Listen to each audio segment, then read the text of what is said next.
Bueno, y el otro tema que, aparte de la situación en Europa y las relaciones entre Estados Unidos y Rusia, cómo están evolucionando en torno al tema Ucrania, el otro tema que nos pareció muy relevante, que se nos estaba quedando un poco en el tintero, que es fundamental para tratar, es el tema del otorgamiento del Premio Nobel de la Paz a la opositora María Corina Machado, una destacada activista y política en Venezuela.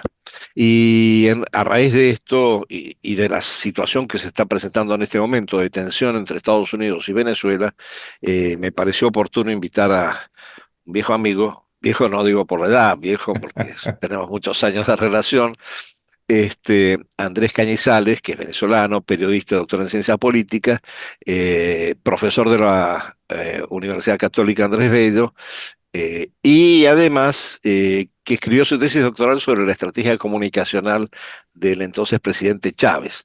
De manera que sí está muy empapado de muchos de los temas venezolanos, y vamos a ir directamente a abordar algunos de ellos que son relevantes en función no solamente del hecho de que, eh, sorpresivamente para algunos, el Premio Nobel de la Paz haya sido entregado a María Corina Machado en un contexto en donde quizás con muy poco fundamento el presidente Trump eh, estaba esperando ese premio, y en un contexto donde además hay una muy fuerte presión de Estados Unidos con una serie de movimientos navales, anfibios, con el hundimiento de algunos peñeros, una fuerte presión de Estados Unidos sobre Venezuela, sobre el gobierno de Maduro, y la comunicación diplomática entre ambos países está cortada, por algunos medios se mandan algunos mensajes, pero bueno, este es el contexto en el que nos estamos moviendo, la gran pregunta es, bueno, ¿qué significa para Venezuela, o para la oposición, o para la evolución de la política venezolana, el otorgamiento de este premio a María Corina Machado? ¿Y qué significa María Corina Machado en el contexto venezolano? Bueno, muchísimas gracias, Andrés. Me complace mucho acompañarte, estar con la audiencia que te sigue, con este espacio donde pues te felicito que estés abordando los temas internacionales para, digamos, un público no especializado, ¿no? Creo que en primer lugar, el premio pues ha generado mucha polémica, tanto dentro como fuera de Venezuela. Obviamente para quienes ocupan el poder en Venezuela, para eso que podríamos llamar el chavismo, fue un golpe diplomático simbólico muy fuerte que una persona que está dentro de Venezuela, pero con movimientos limitados y señalada de ser golpista, bueno, una serie de señalamientos que le hace el gobierno a Machado, pues esa persona reciba tan importante premio, ¿no? Yo creo que el premio, bueno, se encarna en una persona, pero me atrevo a pensar que este premio de alguna manera lo que quiere es poner luz sobre lo que fue la gesta democrática masiva ciudadana del año pasado. Es decir, María Corina Machado, quien en otros momentos no había abrazado la ruta electoral desde finales del 2023, creo que interpretando lo que sentía la gente, que había que buscar una salida y que esa salida tenía que ser pacífica, democrática, por la vía electoral. María Corina Machado creo que toma ese sentimiento que se respiraba en Venezuela y logra interpretarlo, llevando, digamos, a estas elecciones del 28 de julio del año pasado, cuya respuesta posterior por parte del gobierno del presidente Nicolás Maduro es la que ya sabemos, una fuerte represión, etcétera. Pero para mí yo creo que lo que simboliza el premio y el mensaje que se da cuando la academia le otorga el premio está relacionado con una gesta democrática, con una gesta ciudadana, encabezar, promover, liderar, digamos, un clamor a favor del cambio democrático por vía electoral. Eso creo que para mí es lo que simboliza este premio.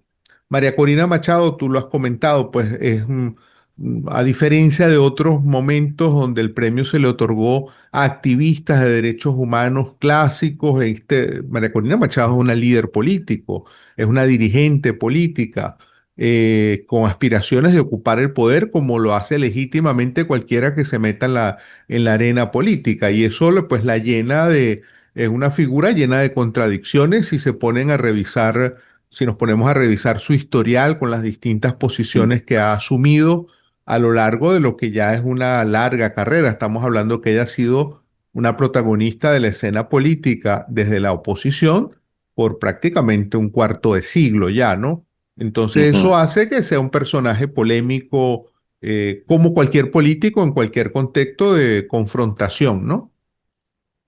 Sí, ahora, lo que sí, esto se da, estaba señalando el contexto regional y yo diría global, Oh. muy particular, eh, implica también una señal muy fuerte Ujú, eh, con respecto a los interlocutores externos.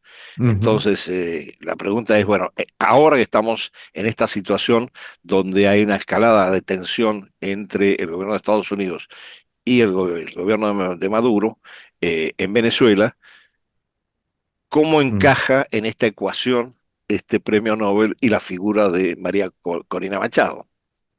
Yo lo entiendo, Andrés, como un espaldarazo, es decir, está el premio en sí y está el momento en que se da a conocer ese premio, es decir, el premio se da a conocer en medio de una presión que pasó de ser una presión meramente diplomática a una presión ya con un despliegue naval, militar en el sur del Mar Caribe, un despliegue que precisamente María Corina Machado ha apoyado. Es decir, María Corina Machado ha apoyado que Estados Unidos ejerza una presión consistente y más fuerte sobre el gobierno de Nicolás Maduro. Yo creo que el premio, de alguna manera, en este contexto, es un espaldarazo a María Corina Machado, es un espaldarazo a que en Venezuela se pueda producir un cambio, cosa que no está muy claro cómo se pueda producir para quienes estamos aquí,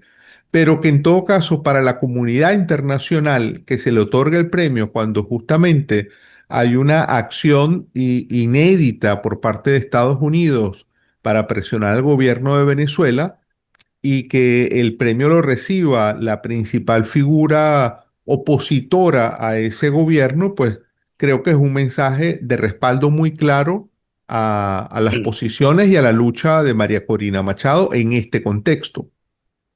Sí, yo creo que sí hay que aclararle a la audiencia que María Cornelia Machado está actualmente en la clandestinidad, aparece en algunos momentos, en algunos actos, pero evidentemente está perseguida por el régimen de Maduro. Y el segundo punto que hay que señalar es que este régimen no ha sido legitimado en las últimas elecciones, porque no han Ujú. aparecido los fundamentos para justificar la presunta victoria de Maduro. Y sí, la oposición ha presentado las actas. Pero digamos, esto es más que nada para redondear el cuadro. Ahora, eh, yo, a ver, no quiero pecar de abogado del diablo, pero a ver, yo estaba viendo justamente algunos premios Nobel de la Paz que fueron otorgados anteriormente, y en el caso de San Yu Ki de Birmania, se le otorgó ese premio a pesar de que esta señora, oye, era una política activa, reprimida por los militares, la junta militar, pero que también participó en algunos hechos dudosos con respecto a los derechos humanos, llega por las elecciones a ser la presidenta y nuevamente es derrocada y controlada por los militares, ¿no? Entonces, ¿servirá esto como una analogía para pensar lo que pueda suceder a futuro con María Corina Machado? Mira, hablando de analogías, escribí un artículo donde rescataba el premio Nobel a Lech Walesa, Ajá. justamente estando él encabezando una lucha pro democracia. Ujú. No pudo salir de Polonia a recibir el premio.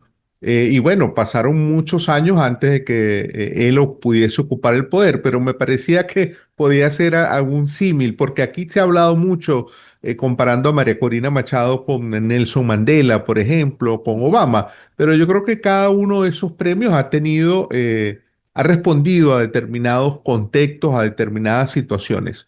Yo pienso que María Corina Machado es un hecho real, digamos, ¿no? Que pues logró amalgamar un sentimiento popular a favor del cambio, logró conducirlo y tuvo, digamos, el tino, la inteligencia política de no plantarse en temas, digamos, de si yo no soy la candidata, no hay elecciones, que era un poco lo que el chavismo estuvo jugando, ¿no? Ella actuó estratégicamente el año pasado al aliarse con alguien que no era de su entorno, que es el señor Edmundo González Urrutia, y negociar con los factores tradicionales de la oposición reunidos en lo que era la otrora Mesa de la Unidad Democrática y montarse sobre sus hombros esa campaña, porque Edmundo, una persona muy respetable, pues era un perfecto desconocido en Venezuela en mayo del año pasado, cuando comenzó formalmente la campaña. Sí, que había hecho una Eh, carrera diplomática, fue práctica- embajador, por cierto, aquí en en Buenos Aires Argentina, en una su persona momento. Sí, muy honorable, sí, respetable, sí, pero no sí, era una figura pública, ¿no? sí. Entonces, yo creo que María Corina Machado, con todos los bemoles de muchas de sus posiciones muy polémicas, posiciones públicas muy polémicas, pues si se mira lo que ocurrió entre finales del 2023 y el 2024, eso la convierte a ella en una protagonista política importante en Venezuela, es insustituible. Recientemente el padre Peraza, el rector de la Universidad Católica, sostenía, Ujú. no puede haber una mesa de negociación hoy en Venezuela que no incluya a María Corina Machado, que es un poco el escenario que se imagina el chavismo, negociar con Estados Unidos o con otros factores regionales, el caso de Brasil, pero sin que María Corina Machado esté en la mesa, lo cual es, en este momento, como lo decía Peraza, es inadmisible. Sí, claro, está legitimada desde todo punto de vista, por lo menos con este Premio Nobel de la Paz. También, Ahora, sí. la gran pregunta, porque lo mencionas tú, bueno, ¿a qué se enfrenta María Corina Machado en el bloque que actualmente controla el poder en Venezuela? Mm. ¿Cómo puede funcionar algún tipo de negociación? ¿Cómo lo ves? Porque incluyendo también factores externos, como mencionaba, Brasil, no solo Ujú. Estados Unidos, ¿no?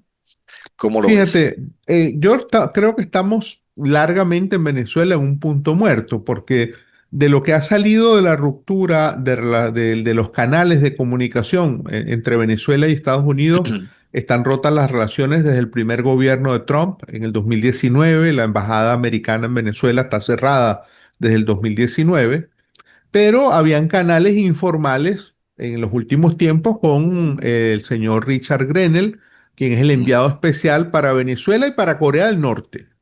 Ese enviado especial había mantenido contacto recientemente en el medio de esta crisis, se rompe ese canal por decisión del presidente.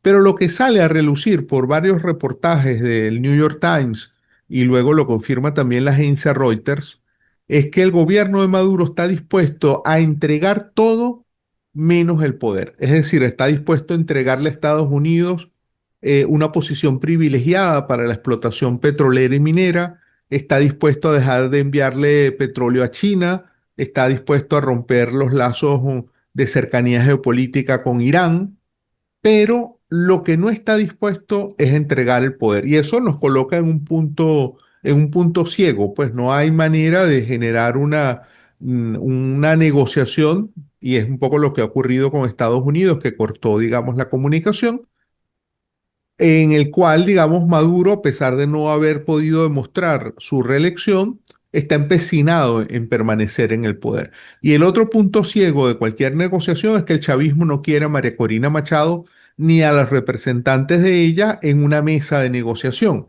Con lo cual, digamos, construir una mesa de negociación va a requerir, en un caso hipotético que eso suceda, que países como Estados Unidos, como Brasil, como Colombia se involucren seriamente en promover que haya una salida pacífica, una resolución pacífica a la crisis venezolana. Mientras países como Brasil o Colombia, que son referentes importantes, que mantienen canales de comunicación con el gobierno de Maduro, no se involucren a fondo y miren para otro lado y piensen que esa crisis no les va a tocar, pues estamos los venezolanos en una situación donde un gobierno no acata, digamos, la voluntad popular, tiene el poder de las armas, de la represión, y además, algo que tú mencionabas antes que comenzáramos el programa, hay una franja de permisividad de Estados Unidos con relación a a la exportación petrolera Ujú. que le sigue dando un flujo de caja, aunque reducido, se lo sigue dando. Es decir, no estamos en la peor época de las sanciones de Estados Unidos. Eso se flexibilizó durante el gobierno de Biden y ha habido, digamos, Venezuela este año, para que tengas este mes pasado de septiembre, por primera vez en 5 años produjo más de 1 millón de barriles diarios de petróleo. Es una cifra pequeña, pero comparado con la peor momento de las Claro. sanciones, es una cifra significativa. El 84% de esas exportaciones petroleras fueron a China. Y todo esto lo digo con base a reportes de la agencia Reuters. Yo no soy Ujú, experto petrolero, soy un lector que me informo, digamos, de estos temas. ujú. Pero esa ventana de la producción petrolera sigue abierta, a pesar de toda esta diatriba, de toda esta conflictividad. Y yo creo que ahí el gobierno del presidente Nicolás Maduro sigue encontrando, digamos, una fuente de financiamiento, aunque reducido, sigue existiendo esa fuente de financiamiento, con lo cual no está entre la espada y la pared. Obviamente ahora estamos en otro escenario con esta presión inédita de Estados Unidos, pero tampoco sabemos bien, no ha terminado de delinear el gobierno de Estados Unidos qué es lo que pretende en el fondo. Aunque leamos las señales, no hay una definición de, bueno, vamos a hacer esto con este objetivo. Sí, mira, a mí me surgen, en función de lo que acabas de decir, en realidad dos preguntas. Vamos una por una porque si no te abrumo demasiado. La primera de ellas es que sí, efectivamente, la relación en términos de la exportación de petróleo desde Venezuela a Estados Unidos particularmente, en función del acuerdo con Chevron, se mantuvo prácticamente hasta el momento mismo en que se iniciaron las acciones anfibias de Estados Unidos. Es decir, el petróleo venezolano servía para Estados Unidos. Entonces ahí hay como una zona un poco contradictoria en donde ver cómo funciona esto. Pero esto tiene también un reflejo, y lo que tú acabas de decir sobre el incremento de la producción petrolera, sobre la economía de Venezuela. Y aquí la gran pregunta es, Jeffrey Sachs acaba de sacar un documento en donde dice que la economía venezolana es resiliente, que tiene grandes posibilidades, un potencial de desarrollo a futuro inmediato, en fin, toda una serie de características positivas, quizás olvidando que sigue siendo uno de los países con la mayor inflación del mundo, con una Mm. polarización social muy marcada. Bueno, ¿cómo ves tú esa parte de la ecuación que es la parte económica, que es fundamental? Más allá de que logre exportar más petróleo, hay todavía una incapacidad de, digamos, estabilizar la situación económica interna, ¿no? Ujú. Por parte del régimen de Exactamente, Maduro, sí. sí. Sí, sí, eso es creo que es la clave. Es decir, la situación económica interna dentro de Venezuela sigue siendo una situación no solo de falta de estabilidad, sino de que cualquier señal de mejoría se traduzca en una mejoría para la población. Eso no está sucediendo en Venezuela. En Venezuela, por ejemplo, las pensiones. Hoy en Venezuela las pensiones son 0,50 $0,50, medio dólar por mes. Los salarios de un profesor universitario activo en Venezuela no llegan a los $3 de las universidades públicas. Son señales como de, pues, en lo macroeconómico mostrar cierta mejoría, pero eso, aguas abajo, no está representando mejoría para la población. Está representando la capacidad de un gobierno de permanecer controlando la riqueza nacional, que aun cuando esté disminuida, la sigue controlando, pero eso no significa, pues, en términos de lo que soñábamos históricamente, un desarrollo social con justicia en Venezuela. Eso sencillamente hoy no existe en Venezuela.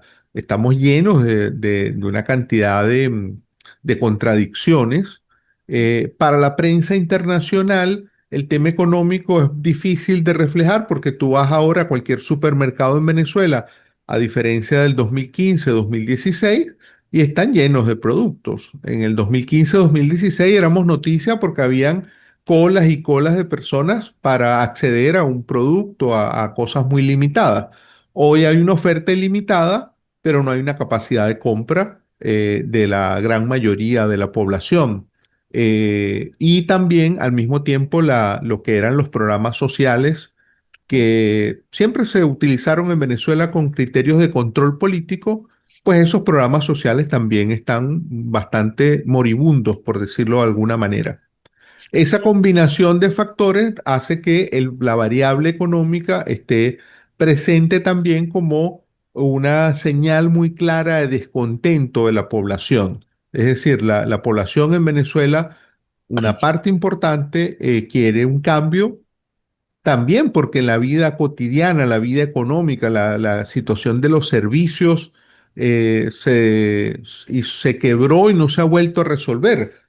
Te pongo ejemplos de la vida cotidiana, es decir, en Venezuela, de nuevo volvieron, por ejemplo, las colas para surtir combustible. Y ayer tuve que estar 2 horas para poderle poner nafta a mi vehículo. La última semana viví apagones interdiarios de 4 horas. Ese tipo ese quiebre de lo que son los servicios, eso primero genera mucho malestar, mucho descontento, pero simboliza también la incapacidad que ha tenido Maduro para resolver y hacer medianamente viable la vida cotidiana. El gobierno de Maduro ha tenido una enorme capacidad para reprimir y mantenerse en el poder. Y sobre esto es importante que el público lo entienda. María Corina Machado, como tú bien decías, efectivamente no está presa, pero está con movimientos muy restringidos, está clandestina Sí, en los tiempos de la clandestinidad donde sí, hay redes sociales sí, y se puede conectar y hablarle al mundo, pero no le claro. puede hablar al país. Apenas votaron a varias personas de medios de comunicación y algunos los mandaron de vacaciones, incluido personas que tú conoces, por el tema de haber dado la noticia de que Mariana Corina Machado ganó el Nobel, significó la salida al aire de personas que estaban en programas de radio. Y junto a eso, en el último mes, han apresado a unas 40 personas cuyo delito fue participar como activistas son gente muy popular, muy humilde en distintos lugares del país, que estuvieron en la estructura de lo que se llamaban los comanditos, que eran los equipos de base para cuidar las elecciones el año pasado. Todo eso está ocurriendo al mismo tiempo que están la fuerza desplegada en el Caribe al mismo tiempo que según también informa la prensa internacional, como el Financial Times, el alto gobierno no duerme nunca en el mismo lugar, cambia de teléfono todos los días, cambia de escolta con frecuencia. Es decir, hay una situación de mucha incertidumbre, expectativa de qué es lo que va a ocurrir en Venezuela, sin certeza de qué es lo que va a ocurrir o cómo va a terminar esta película, además.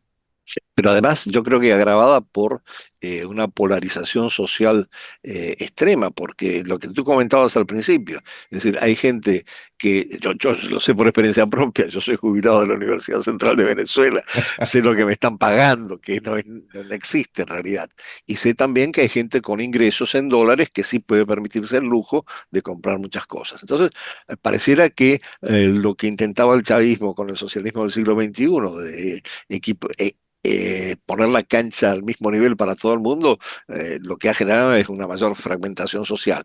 Y ahí está la pregunta, porque si tú tienes más de 7 millones de venezolanos que han salido, que es como una especie de válvula de escape, porque además Ujú, es la población potencialmente más activa, ¿no? La más ujú, joven, y tienes esta situación de polarización, bueno, y tienes a un gobierno inseguro, en el sentido inseguro en términos de su seguridad, ujú. porque, y se está moviendo de un lado para otro, porque evidentemente desconfía con respecto a su propio entorno, qué es lo que puede pasar. Bueno, la gran pregunta, y con esto vamos a cerrar el programa, es, bueno, ¿cómo ves tú lo que puede pasar? Eh, Fíjate, no tengo capacidad hoy de construir o decir, pronosticar qué pudiese ocurrir en Venezuela. Como venezolano, pues quisiese que hubiese una resolución pacífica de esta situación, pero todas las señales me dicen lo contrario, es decir, todas las señales me dicen que estamos llegando a un túnel que está cerrado con la Ujú. posibilidad de un choque, no solo militar, sino un choque más asentado también en una presión, ejercer una presión mucho más fuerte, que es un poco lo que yo a veces creo que busca el gobierno de Trump: no generar una invasión, sino generar tal estado de tensión que eso genere errores, equivocaciones o un quiebre en el gobierno venezolano, cosa que hasta ahora no ha ocurrido después de 2 meses de esta De esta situación presión, de, sí, sí, esta presión, ¿no? sí. Y a eso se le añade algo que sería motivo de otro programa: es el tema de cómo ahora también la Casa Blanca se casa, digamos, una pelea con el gobierno de Petro en medio de esta crisis, con lo cual, digamos, complejiza ya cualquier solución a la situación venezolana, me parece.